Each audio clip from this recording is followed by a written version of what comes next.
बिस्मिल्लाहिर्रहमानिर्रहीम। अस्सलाम वालेकुम dear students, welcome to A to Z ETA YouTube channel. Dear students, majority students calls करते रहते हैं और पूछते रहते हैं एग्रीगेट के बारे में। एज़ यू नो कि अभी जो रिज़ल्ट आया हुआ है उसकी री चेकिंग भी हो गई है और आलमोस्ट 100 स्टूडेंट्स के मार्क्स इंक्रीज़ हो गए हैं और आलमोस्ट 20 स्टूडेंट्स के मार्क्स डिक्रीज़ हो गए हैं। रीटोटलिंग का मरहला अभी जारी है जिसका लास्ट डेट 21 दिसंबर है। रीटोटलिंग के बाद रिज़ल्ट की क्या कंडीशन होगी ये अभी कुछ कहना काबिल वक्त है। इस वजह से जो हमने मेरिट बनाया हुआ था वो भी फ़िलहाल थोड़ा सा अनसर्टन हो गया है। रीज़न ये है कि जो रिज़ल्ट आया हुआ था उस रिज़ल्ट को देखते हुए हमने एक कट ऑफ मेरिट और हर कॉलेज के लिए एक मेरिट बनाया हुआ था, लेकिन रीचेकिंग के बाद और अब रीटोटलिंग के बाद रिज़ल्ट की क्या सिचुएशन होगी ये फ़िलहाल क्लियर नहीं है। एनी हाउ 2-3 बातें आज डिस्कस करते हैं। सबसे पहली बात तो ये है कि जो स्टूडेंट्स 89 या इससे ऊपर के एग्रीगेट में हैं दे विल बी इंशाल्लाह इन KMC, ये तो कंफर्म है क्योंकि 89 और 90 के जो एग्रीगेट है ये बहुत ज़्यादा मिनिमम नंबर ऑफ़ स्टूडेंट्स हैं, ये कंफर्म है। 88 to 89 एग्रीगेट जो है they are expected in KMC क्योंकि मेजॉरिटी स्टूडेंट्स अयूब जाना चाहते हैं। बहुत सारे स्टूडेंट जो एबटाबाद से ताल्लुक़ रखते हैं उनकी जो चॉइस है वो KMC के अलावा अयूब मेडिकल कॉलेज भी इक्वली इम्पोर्टेंट है उनके लिए।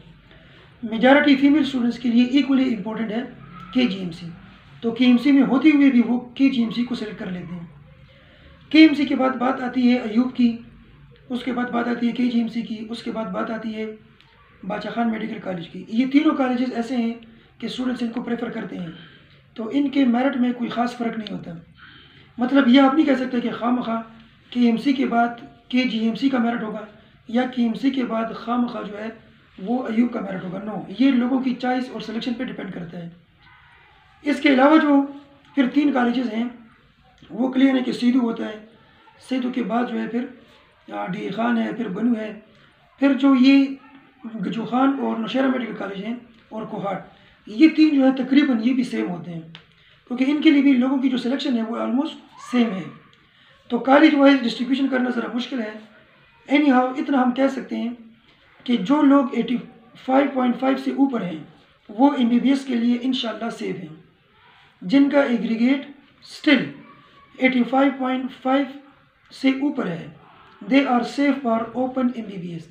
अब रिटोटलिंग के बाद क्या कंडीशन बनती है ये कुछ कहना अभी काबिल वक्त है, लेकिन फ़िलहाल जो सिचुएशन है 85.5 से ऊपर के स्टूडेंट्स MBBS के लिए सेफ हैं। 84.5 से जो ऊपर हैं they are safe for self BDS, sorry open BDS। फिर जब सेल्फ की बात आती है सेल्फ MBBS, तो ओपन MBBS 85.5 है, तो ये आप तकरीबन 84.5 से लेकर 85.5 तक आप कह सकते हैं कि they are safe, they are in safe zone. लेकिन सेल्फ में ज़्यादा फ़र्क इसलिए नहीं आता, मेजॉरिटी वो स्टूडेंट्स जो ओपन सीट पे हो जाते हैं वो ओपन को छोड़ के सेल्फ को ऑक्यूपाई कर लेते हैं। वो बहुत सारे रीज़न है, सबसे बड़ा रीज़न जो है वो होम टाउन है। एक स्टूडेंट है वो अयूब का मतलब वो एबटाबाद का रहने वाला है और उसका एडमिशन हो रहा है बनू में, तो वो सोचते हैं कि मेरे पूरे साल का जो खर्चा है हॉस्टल का, मेरे खाने पीने का, मेरे आने जाने का, तो ये क्यों ना मैं अयूब में ही दे दूँ और सेल्फ एडमिशन कर लूँ।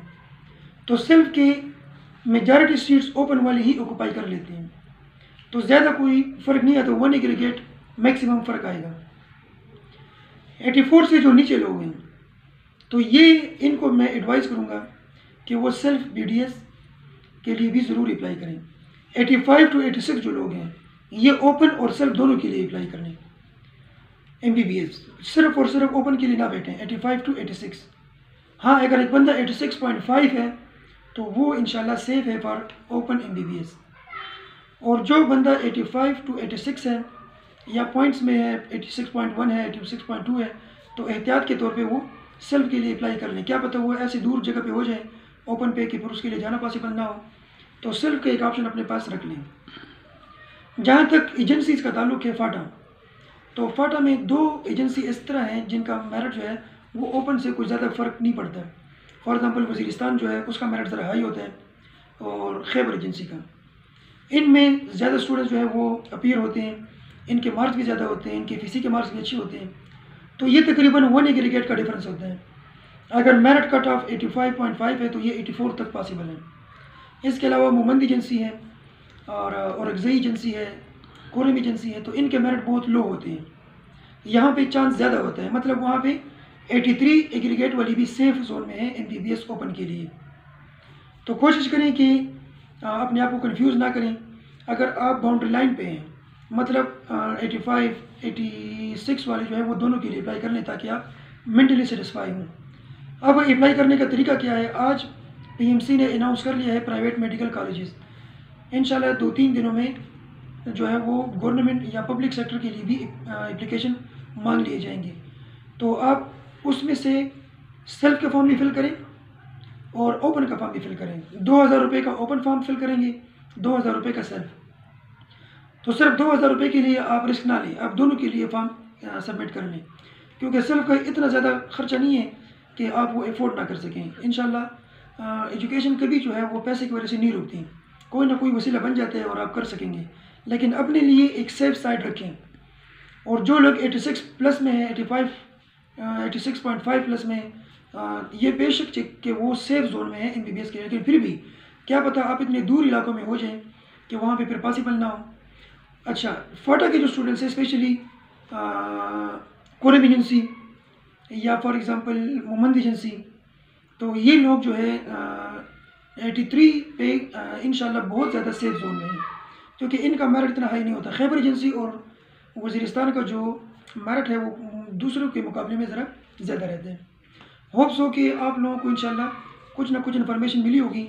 21 दिसंबर के बाद जब ये टोटलिंग का रिज़ल्ट आएगा तो सिचुएशन क्लियर हो जाएगी। होप्स हो तब तक इंशाल्लाह आप लोग वेट करें KMC का, और अपने सारे जो आप लोगों की एक्टिविटीज़ है उसको फ़िलहाल रोक लें for the announcement of admission.